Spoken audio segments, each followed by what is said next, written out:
Boa noite a todos. Hoje, 23 de setembro de 2019, nós estamos reunidas para estudarmos a obra O Consolador. Nós hoje vamos retomar a questão de número 322 e vamos fazer a nossa prece de abertura. Divino Mestre Jesus, graças vos damos por essa grande oportunidade que nos oferece mais uma vez de estar aqui para aprender, para compreender todas aquelas questões que ainda estão nebulosas no nosso pensamento com relação à tua lei. Obrigado, Mestre. Abençoa todos os corações aqui presentes, que todos estejam receptivos para esses ensinamentos que vão ser ministrados. Protege a nossa mentora material que vai ministrar a palavra. Mestre querido, que este momento seja um momento de satisfação, seja um momento também para te glorificar. Que assim seja. Esse item, esse capítulo, nós vamos falar do amor. E ele vai dividir em união, é o primeiro tópico, é o 3.3.1, o item que ele vai falar sobre a união. Depois, dentro do amor, ele vai falar sobre o perdão, que é o item 2. Ele vai falar da fraternidade, também ainda dentro do amor. Vai falar do espiritismo, no 3.4 já. 322. A pergunta que foi feita a Emmanuel é assim: olha, há uma gradação do amor no seio das manifestações da natureza visível e invisível? Então há uma gradação? Eles responderam assim: olha, sem dúvida. Essa gradação, ela existiu em todos os tempos, como gradativa é a posição de todos os seres na escala infinita do progresso. O que é gradação? Se o amor ele vai passando por fases e ele vai aumentando, vamos dizer assim, a intensidade, seria a pergunta. Aí ele diz, sem dúvida, essa gradação ela existiu em todos os tempos, como gradativa é a posição de todos os seres na escala infinita do progresso. Agora ele vem ponto a ponto, ele diz assim: o amor é a lei própria da vida. Então ele nos apresenta aqui o amor como uma lei. O amor como uma lei. E ele diz, própria da vida. E sob o seu domínio sagrado, todas as criaturas e todas as coisas se reúnem ao Criador, dentro do plano grandioso da unidade universal. Dentro desse plano grandioso. Desde as manifestações mais humildes dos reinos inferiores da natureza, observamos a exteriorização do amor em sua feição divina. Aí ele vem, na poeira cósmica, síntese da vida, temos as atrações magnéticas profundas. Então ele faz esse movimento, comentando as poeiras cósmicas, nesse movimento da atração magnética, ele já apresenta isso como um movimento de amor. Então vai expandindo, a gente começa a entender o amor, mas ele está dizendo na sua função, porque quando a gente fala de escala, que ele vai falar da gradação, a gente só consegue entender essa gradação avaliando a humanidade amando. Mas não, ele está indo muito além, ele está indo na poeira cósmica, no mineral, no vegetal, já o movimento do amor. Olha que interessante. Aí ele diz assim: desde as manifestações mais humildes dos reinos inferiores da natureza, observamos a exteriorização do amor em sua feição divina.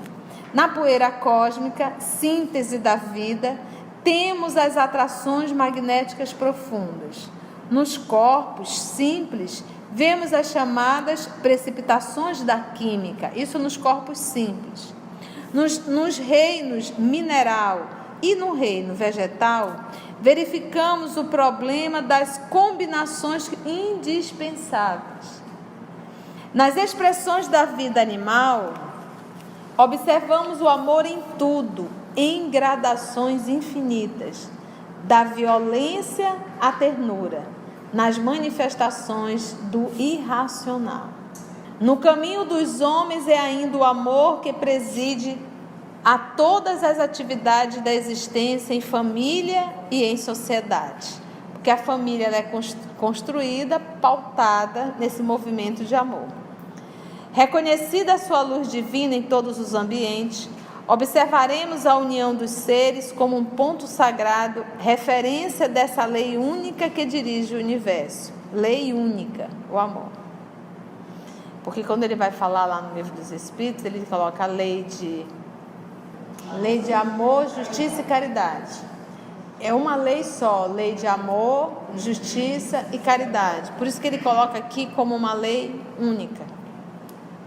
Reconhecida a sua luz divina em todos os ambientes, observaremos então a união dos seres como um ponto sagrado, referência dessa lei única que dirige o universo.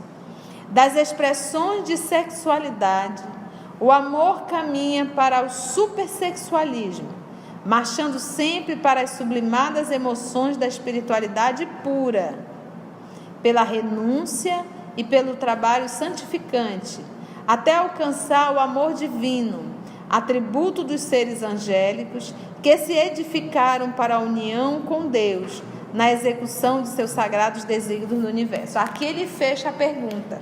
Lá no início ele vai mostrando o universo como já um movimento do amor, a atração no mineral, o movimento das plantas, do próprio animal. Você vai ver a macaquinha cuidando do seu macaquinho, a coisa mais fofa do mundo.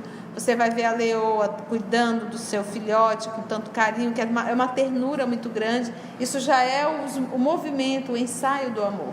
Mas aqui ele chegou no ponto que nós queríamos, que era para falar da raça humana. Nesse último parágrafo, quando ele diz assim, o amor das expressões de sexualidade, né?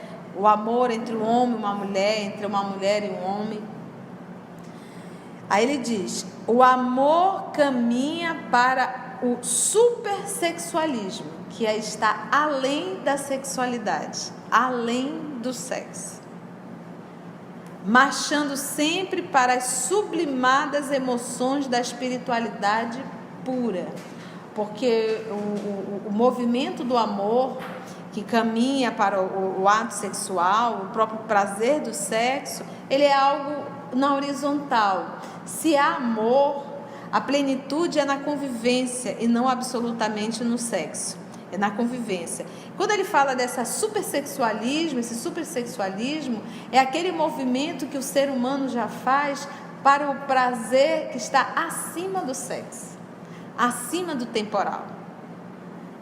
Já são essas almas nobres que sentem um grande prazer em servir, em ser útil.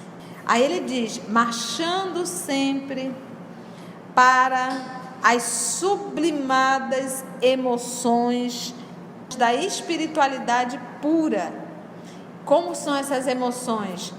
Renúncia, pela renúncia e pelo trabalho santificantes. Ele já está falando do amor aqui em outro nível que a gente ainda não consegue conceber, já transcende, porque a gente ainda não consegue compreender Alcione no livro Renúncia. Para a gente é um sacrifício enorme, para ela é um movimento de amor. Então ele diz, pela renúncia e pelo trabalho santificante, até alcançar o amor divino, atributo dos seres angélicos, atributo dos seres angélicos, que se edificaram, porque eles são anjos, têm esse atributo, não porque foi dado, mas porque eles o quê? Conquistaram. Por isso que ele diz, que se edificaram para a união com Deus.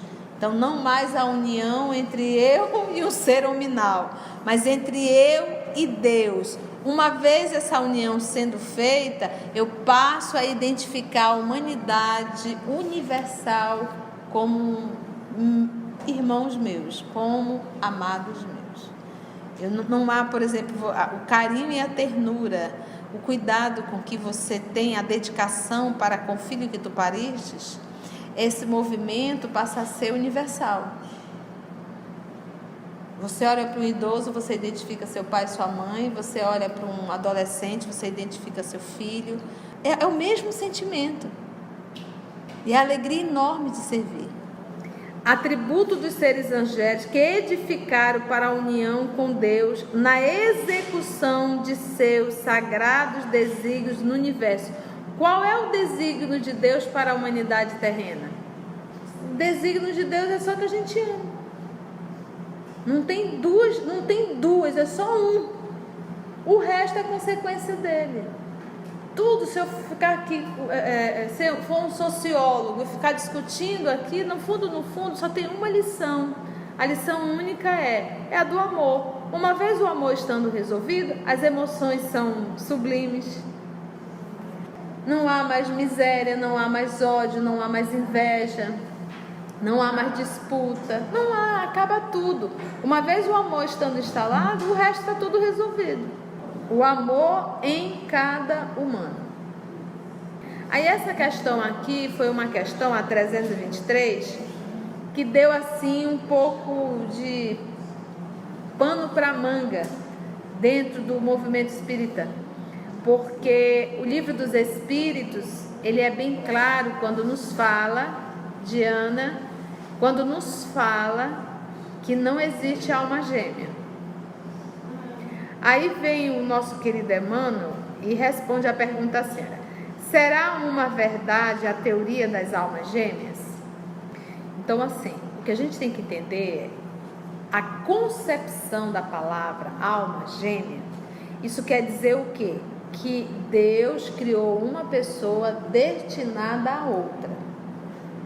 Então, esse seria o conceito da palavra alma gêmea, né? O conceito que a humanidade entende. Você está predestinada a encontrar aquela pessoa que ela foi feita, você foi feita pela metade, ele também, vocês vão se encontrar para se completar.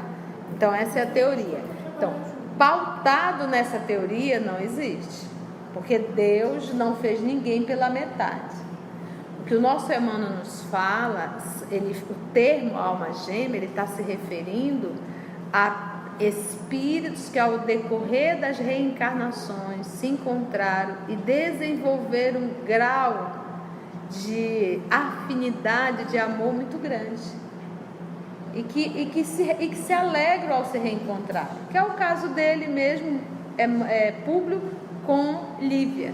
Esse amor é o encontro de Saulo de Tarso com Abigail, é o amor de Alcine por Carlos Clenanga. Então, são amores assim, mas que foram construídos e não que tenha sido predestinado a isso, entendeu?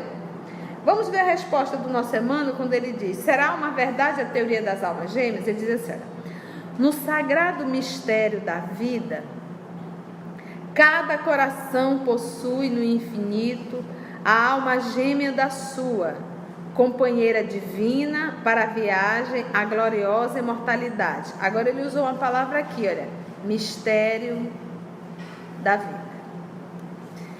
Cada coração possui no infinito a alma gêmea da sua, companheira divina para a viagem à gloriosa imortalidade. Criadas uma para outras, as almas gêmeas se buscam sempre que separadas. Por isso, o nó deu na cabeça do movimento espírita. Aí o que ele fez? Aí o Chico foi chamado, foi feita a pergunta novamente para Emmanuel. Emmanuel pediu que não mudasse, que ele iria colocar apenas uma nota de rodapé. Eu não sei se nesse de vocês já tem a notinha, que veio uma nota que ele coloca no finalzinho, falando de alma gêmea. Então vamos ler a resposta, depois vamos ver a nota, tá bom? Aí ele diz assim: criadas umas para as outras, as almas gêmeas se buscam sempre que separadas. A união perene é-lhes a aspiração suprema e indefinível. Acho que ele estava aqui só pensando na Lívia, que ele nem se preocupou com as palavras. Esse eu já vou fazer uma declaração de novo, até porque ele fez uma música para ela. No livro Há 2000 anos ele cantava, né? Alma gêmea de minha alma. Lembra? Se eu te perder algum dia, é todo. Criadas, então, a união perene é-lhes a aspiração suprema e indefinível. Mas em verdade, essa alma aqui, senador, quando reencarna, ele não consegue encontrar nenhuma mulher que o complete. Por quê? Porque ele carrega no íntimo a presença de Lívia. Então ele não se encontra, ele não se identifica, ele pode até tentar, mas ele não se planifica. Por isso que ele usou o termo criadas uma para a outra. As almas gêmeas se buscam, sempre que separadas. A união perene é-lhes a aspiração suprema e indefinível. Milhares de seres, se transviados no crime ou na inconsciência, experimentam a separação das almas que os sustentam. Foi o caso dele. Se ele comete crime, é separado da alma. Porque ele diz aqui, olha: experimento a separação das almas que os sustentam, como a provação mais ríspida e dolorosa. Foi o caso dele. Ele veio e Lívia não. E no drama, e pode prestar atenção que ele buscou só o sacerdócio. Ele não tinha vontade de nenhuma união mais aqui. Que eu sustento como a provação mais ríspida e dolorosa. E no drama das existências mais obscuras, vemos sempre a atração eterna das almas que se amam mais intimamente, evolvendo umas para as outras, num turbilhão de ansiedades angustiosas. Atração que é superior a todas as expressões convencionais da vida terrestre. Quando se encontram no acervo dos trabalhos humanos, sentem-se de posse da felicidade real para os seus corações. Então, como Jesus falou que a felicidade não é desse mundo, normalmente quando se tem essas almas nesse nível de amor, um vai e outro fica. Ou um vai para um continente e o outro para o outro. Por quê? Porque quando essas duas almas se encontram, elas ficam num grau de felicidade tão grande que elas se bastam. E o movimento que a misericórdia divina deseja é justamente a interação. A interação. Você imagina encontrar alguém perfeito, alguém que é alma da tua alma, alguém que é coração do teu coração. Ir para a sopa por quê? Ir para o estudo para quê? Vamos ficar aqui nós dois? E fica, e se fecha no mundo. Então o propósito realmente é você sentir essa saudade, para que você possa ir buscar no mundo a saudade que não basta. Então, da felicidade real para os seus corações. E como nós somos espíritos passando pelo processo de provas e expiações, a gente vai atrair sempre para o nosso convívio instrumentos do nosso progresso. Então não são almas de minha alma, mas são instrumentos do meu progresso. Instrumento por quê? Porque a criatura vai exatamente fazer, realizar aquilo que eu preciso aprender. Então, quanto mais atrasada, vou usar esse termo, eu sou, o instrumento mais afinado eu trago, que vai exercitar de mim 1001 lições. Da tolerância à resignação até o último grau. Então, quanto mais rebelde o aluno, mais severo o professor. A da aventura da sua união, pela qual não trocariam todos os impérios do mundo, e a única amargura que lhes empana a alegria é a perspectiva de uma nova separação pela morte. Perspectiva essa que a luz da nova revelação veio dissipar, descerrando para todos os espíritos amantes do bem e da verdade, os horizontes eternos da vida. Aí vamos ver a nota explicativa dele. Em O Livro dos Espíritos, de Allan Kardec, a teoria das almas gêmeas ou metades eternas se encontram assim expostas. As almas que se devem unir são, desde a sua origem, predestinada a essa união. Tem cada um de nós, em algum ponto do universo, a sua metade a que um dia haja fatalmente de unir-se? Resposta: não. Não existe união particular e fatal entre duas almas. A união existe entre todos os espíritos, mas em graus diferentes, segundo a posição que ocupam, isto é, segundo a perfeição que adquiriram. Quanto mais perfeitos, mais unidos. Da discórdia nascem todos os males da humanidade e da concórdia resulta a felicidade completa. Depois, resumindo o ensino que se desenvolve das questões 291 a 303A, o codificador o ilustra com o seguinte comentário pessoal. A teoria das metades eternas é uma figura da união de dois espíritos simpáticos, é uma expressão usada mesmo na linguagem comum, por isso não devemos tomá-la ao pé da letra. Seguramente, os espíritos que a têm utilizado não pertencem a uma ordem elevada. A esfera de suas ideias é necessariamente limitada e eles exprimem o pensamento pelos termos de que se tinham servido durante a vida corporal. Deve-se, pois, rejeitar a ideia de dois espíritos criados um para o outro e devendo um dia unir-se fatalmente para a eternidade, depois de terem estado separados por tempo mais ou menos longo. Vamos lá. Esta circunstância e a presunção, sempre cabível, de qualquer falha na captação mediúnica, tão sutil e delicada, nos levaram a formular ao médium para que submetesse ao seu claro mentor e autor deste livro as seguintes objeções. Aí agora levaram para Chico. Esta teoria ou hipótese afigura-se-nos aqui algo obscura. Não satisfaz e, da forma por que é apresentada, parece-nos ilógica e contraditória. De fato, essa criação original dúplice induz a concluir que as almas surgem incompletas. É a ilação incompatível com a onisciência de Deus. Aliás, é a ideia recusada por Allan Kardec em O Livro dos Espíritos. A finalidade espiritual deve ser extensiva a todas as criaturas.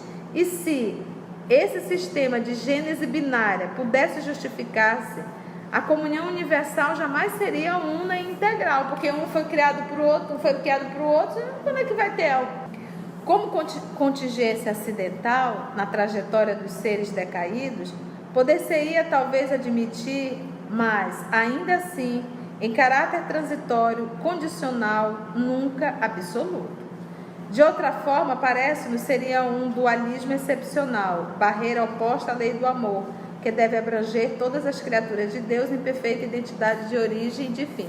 De resto, o nosso grande amigo e lúcido instrutor é presto no afirmar que Jesus escapa ou transcende a sua concepção.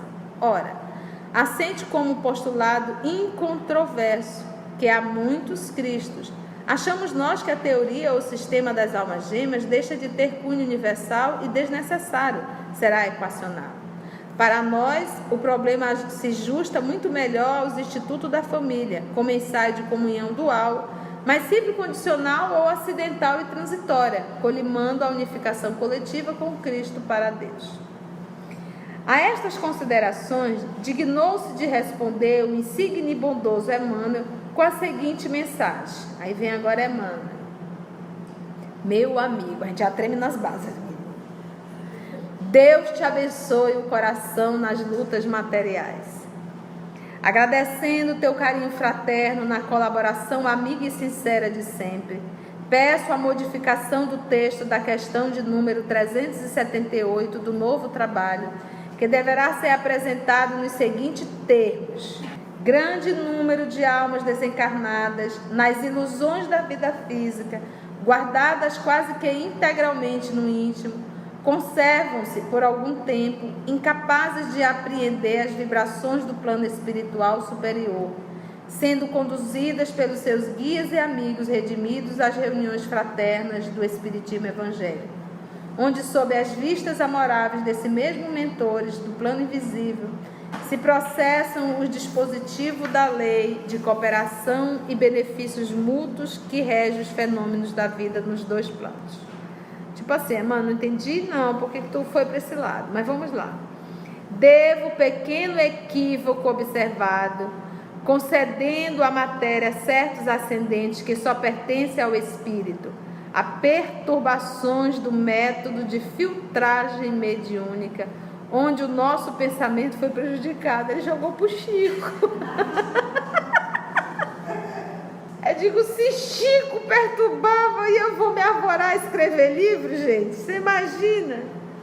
Solicitando essa modificação, pediria a conservação no texto da humilde exposição relativa à tese da alma gêmeas, ainda que, em consciência, sejam os amigos da Casa de Ismael, que é a Federação Espírita Brasileira, compelidos à apresentação de uma ressalva, em obediência à lealdade de respeitável ponto de vista. A tese, todavia, é mais complexa do que parece ao primeiro exame e sugere mais vasta meditação às tendências do século. A gente não viu, Chico, olha, mano, é o seguinte, você me expôs, então não quero mais trabalhar contigo. Não é o momento, né? E sugere mais vasta meditação às tendências do século no capítulo do divorcismo e do pansexualismo, que a ciência menos construtiva vem lançando nos espíritos, mesmo porque, com a expressão almas gêmeas, não desejamos dizer metades eternas, viu? E ninguém, a rigor, pode estribar-se num enunciado para desistir de veneráveis compromissos assumidos na escola redentora do mundo, sob pena de aumentar os próprios débitos, com difíceis obrigações à frente da lei. No caso do Cristo, devemos invocar toda a veneração para o trato de sua personalidade divina, motivo pelo qual apenas tratei do assunto com referências aos homens, para considerar que as uniões, em toda a vida, são orientadas por ascendente de amor mais profundo que aqueles entrosados nas humanas concepções, que se modificam na esteira evolutiva. Se possível, eis o que me permito solicitar, renovando ao querido irmão meu agradecimento sincero e a minha afeição de todos os dias. Aí tem os leitores a ressalva que visa conciliar a fidelidade do nosso programa integral com a veneração e reconhecimento, mais que merecidos, ao emérito e sábio cultor da seara cristã, para que cada qual possa interpretar e decidir de fórum íntimo, com aquela prerrogativa de liberdade que é a apanágio maior da nossa doutrina. Então ficou a coisa no ar, mas que fica bem claro realmente é que não há almas criadas para outras almas. Não é assim que a coisa funciona. Mas ele diz que existe algo aí, como ele diz assim, é um pouco complexo. Mas ele também disse que houve realmente falha de filtragem. Porque quando ele faz o comentário lá dele, que ele diz bem assim, a tese, todavia, é mais complexa do que parece ao primeiro exame. E sugere mais vasta meditação às tendências do sexo. Quais são as tendências? Olha como é que ele começa. Do século. No capítulo do divorcismo, porque o povo divorcia hoje assim, com uma velocidade, e do pansexualismo, né? Então, o pansexualismo é esse período que nós estamos vivendo, é a minha atração pelo mesmo sexo. Então, ele diz assim, é como se fosse assim, numa determinada encarnação, de repente aquela pessoa que eu tenho uma atração enorme está no mesmo corpo que eu, no mesmo corpo. Se eu estou no corpo feminino, aquela alma também está no corpo feminino, e aí há uma atração enorme por aquela alma, entendeu?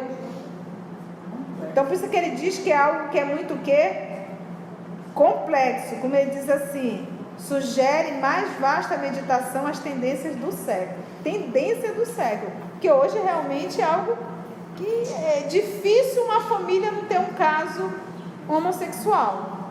Mas ele fala aqui especificamente dessa atração. É complexo o assunto, porque a gente não pode fazer uma redundância, né? Uma coisa é, de repente, eu estar no corpo feminino, eu sou mulher, me comporto como mulher, tenho uma vida feminina, e de repente eu encontro uma pessoa, e essa pessoa passa a ser a alma de minha alma, mas é outra mulher.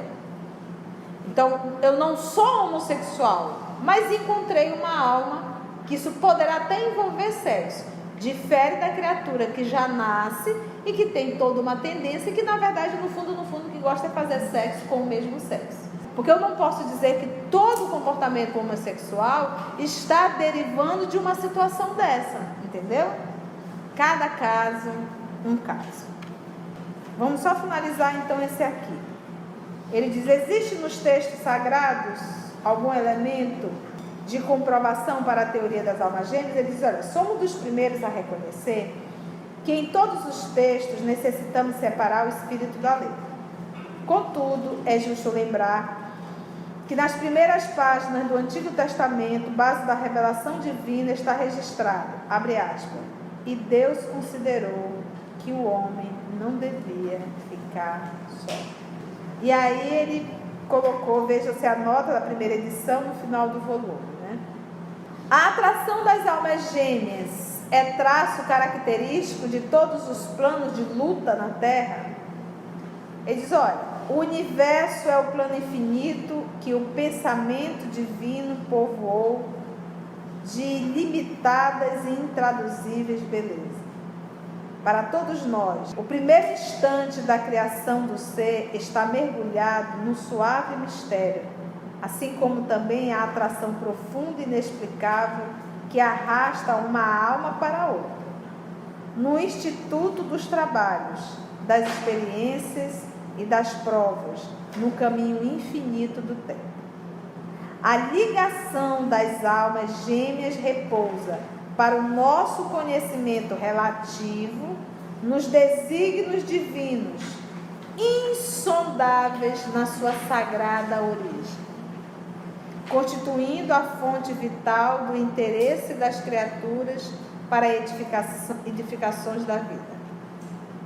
Separadas ou unidas nas experiências do mundo, as almas irmãs caminham, ansiosas pela união e pela harmonia supremas, até que se integrem no plano espiritual, onde se reúnem para sempre nas mais sublimes expressões de amor divino, finalidade profunda de todas as cogitações do ser, no dédalo do destino. Ele insiste nesse movimento, desse encontro de almas. Me faz lembrar também Francisco de Assis e a irmã Clara, que também eram duas almas afins. 326.